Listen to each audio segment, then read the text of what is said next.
ГСП онлайн. Городские новости сейчас.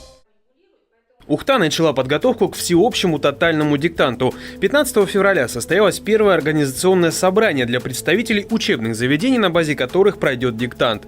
Кто станет автором текста в этом году, станет известно в конце марта, однако уже с 3 числа будущего месяца можно будет записаться на курс «Русский язык по пятницам».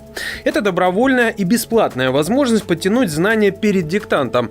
Место можно будет выбрать удобное для себя, благо курс проводится не в одном месте. В роли экспертов выступят преподаватели города и района. Безусловно, будет проводить русский язык по пятницам лучшие учителя города. Это педагоги, имеющие первую квалификационную категорию и высшую.